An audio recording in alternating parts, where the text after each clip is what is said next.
Because. Are we recording? No. Keep just talking and saying random shit. All the wonderful things he does. So we're here to talk about The Wizard of Oz. Because this wonderful Movie Monday. Let's talk about The Wizard of Oz. RU.com. So my favorite part of The Wizard of Oz was when Josie decided... Oh, wait. Wizard of... Pause. Oh! We did it. Thank you for listening. Tune in tomorrow for Tunes Tuesday. We're done. Thanks. That's it. You don't get your money back. There's no refunds on the internet tickets. Yeah. So on a whim, we decided to watch Josie and the Pussycats. One of Potato's favorite movies. Yeah, which is cool. I've never seen it. And so she was just like, get the fuck out. And so I did for a little bit. And then when she let me back in, she's like, you better watch this movie. So then we did. And I really enjoyed it. I thought it was really cool. It's it was really awesome. fun.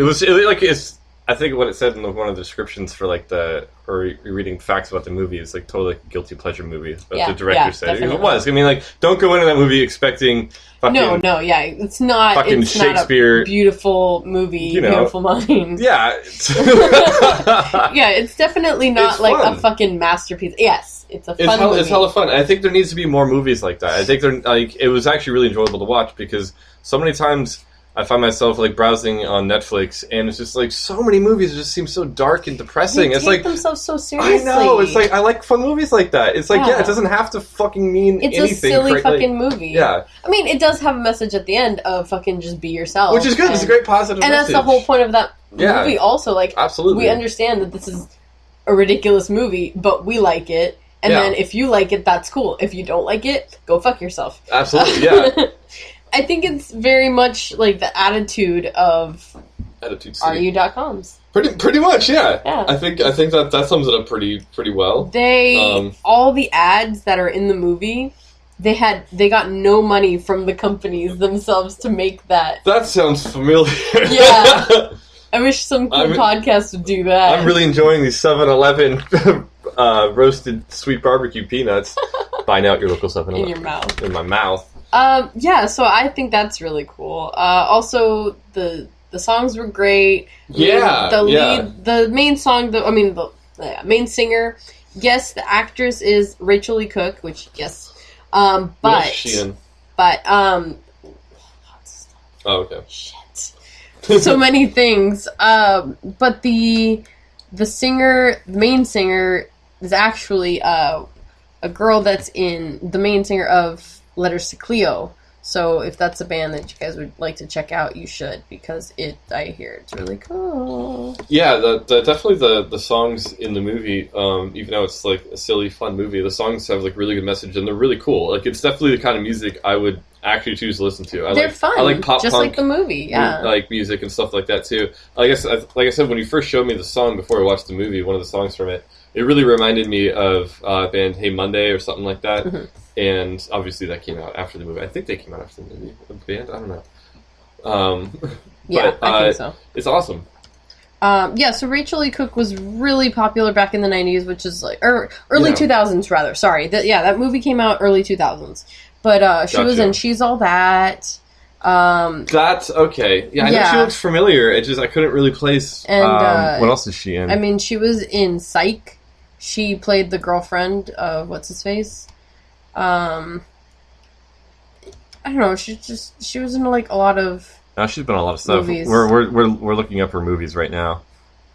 Damn. Yeah, she's been in a lot of stuff. I've recognized the name. Rosario. Say what? Rosario Dawson. Oh. She was in it. She's also in it, and she's in the Marvel shows. Yes, she plays Night Nurse. Yep. And she's also in she hasn't aged Clerks. At all. Clerks 2. Sorry. Clerks 2. I haven't seen any of those. I saw the first Clerks. Cool. And then Tara Reid, which, she was in hella fucking 90s, early 2000 movies. Because, Tara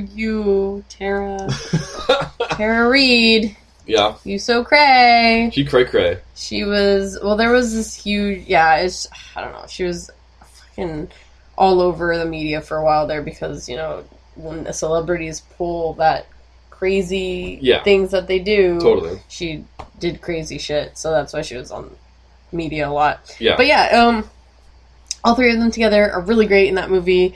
I think it's funny. It's fun. And also, what's her face? Something Posey. Can't remember her name. But she was really popular in the 90s as well. And Alan Cumming is in there, and he's... That's the guy who played Loki, right? In Avengers? No. You sure? Yeah. He's not Tom Hiddleston. Oh, that's right. We're gonna edit that part out. He looked really fucking similar. Alan Cumming, he was in Spy Kids and like hella other shit. He's a really great actor. Yeah, he's good. But yeah, so it's and then also the like fucking everyone du jour, Seth Green is in there. Oh, anyway, yeah. so it's basically so many famous actors. If you watch it, you're like, hey, I know that person. Hey, that person. It's a this who's person. who. Rah, rah, rah. Exactly. So it's a pretty great movie, and it's funny, and the music is great. And for a while there, I listened to the soundtrack like a lot, just over and over again. Yeah. Pretty sure I'm gonna listen to it on my way home. Not gonna lie. Yeah. And Blast that shit. yeah, it's very much. You know, you start watching it and you're like, oh, this is like a teeny bopper film or whatever. Yeah. But, like I said, it has a great message, and then it's funny, and yeah.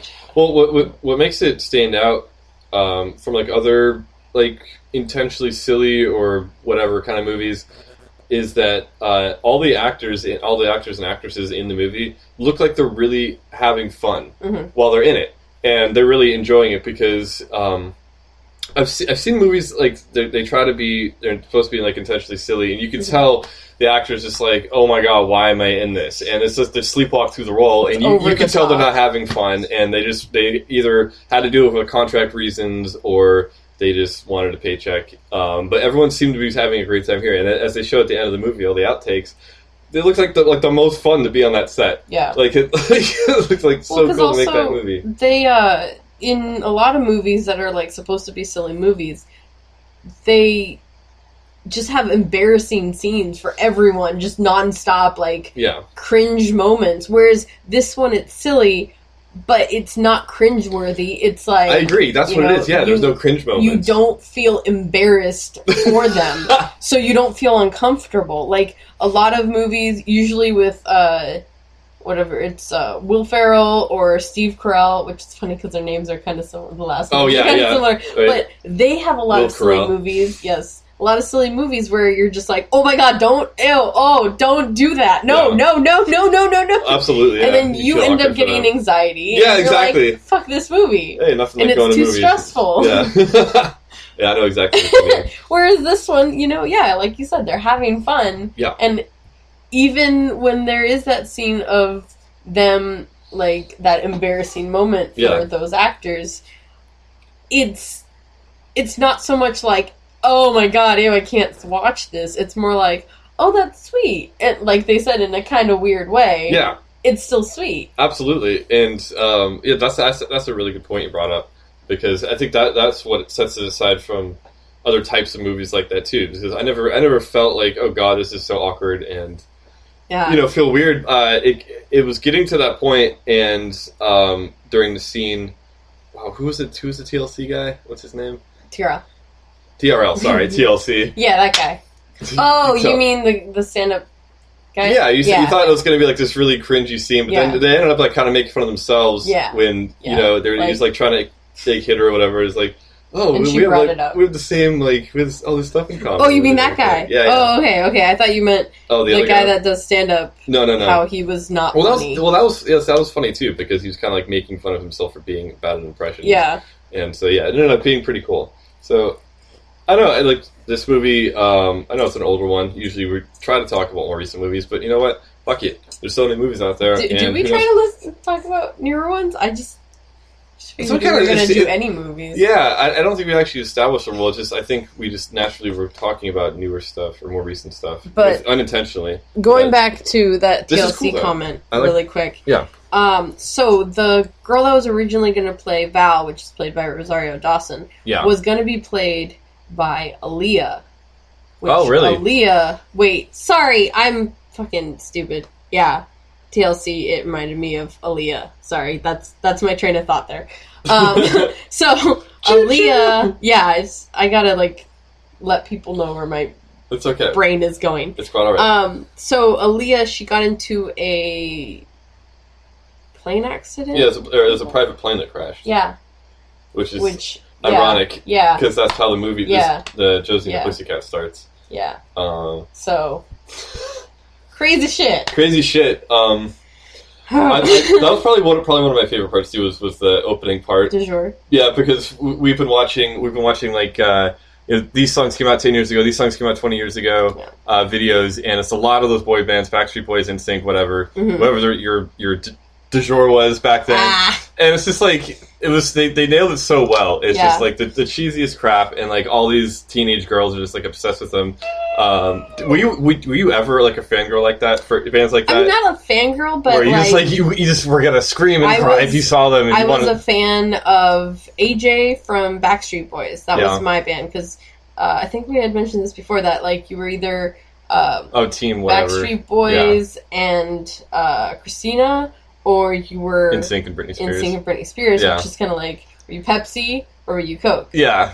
And Double's gonna give you diabetes. I was a Pepsi, Christina, Backstreet Boys. That was me. Yeah. So and then it was AJ. Can't remember his last name. And I had ripped from a magazine. It was a page that had his face. Oh, nice. And I had that in my room. But that's as far as I got. Like, I had cut out things with people in magazines. Yeah, I was not as like I knew girls around that time, you know, that had their rooms just covered with the same singer or whatever, just nonstop, not even posters. Like they have whatever. It was like ripped out of whatever, like Teen Beat or Tiger Beat. No, it was Tiger Beat, and I don't know, all those shit. They were like convinced they're gonna marry this guy. Yeah, ripped out of magazines, drawn hearts on them, and just all over the wall, and just obsessed with the people. But no, it's I never got that far. No, I didn't think you were that kind of potato. I mean, you know, I like Bayside a lot more than I used to like Backstreet Boys, because there were songs that I was like, I can pass on this song. I'm okay. I don't need to sit in the car and listen to the rest of the song before I get out. I mean, Bayside's a band that produces actual music with meaning, and they weren't some manufactured clone band. But even now, like, as much as I like Bayside, I don't go overboard with having, like, tons of their posters all over my wall, and, like... You just have one giant one. Yeah, exactly. That it's like life size of them. Anthony Ranieri naked, but it's just his face. He put like a supermodel or something, and just put his face on it. He's like all ripped. Yeah, a supermodel. Like I got like Kate Upton's body and then Anthony Ranieri's There you go. Yeah, that's the dream. Best of both worlds. The more you know. Take it off really slow, then you're ready to go. Okay, anyways, yeah, so that's pretty much it. Josie and the Pussycats. You guys should check it out. It's on Watch it if you're a fan Amazon of Pussy Prime or Cats. right now. For what? For $2.99. But you can also rent it off YouTube and all other shit, or you can probably like find it. I think it's $7 on Amazon, but that's if you want to buy it. Yeah. I don't know. Anyway, or if check it out. If you want to send us $10, we will watch it again. Yeah, sounds great. All right, make checks payable to Rolo. Anyway, thank you for listening. Join us tomorrow for Tunes Tuesdays. Are you.com's Rolo Potato out.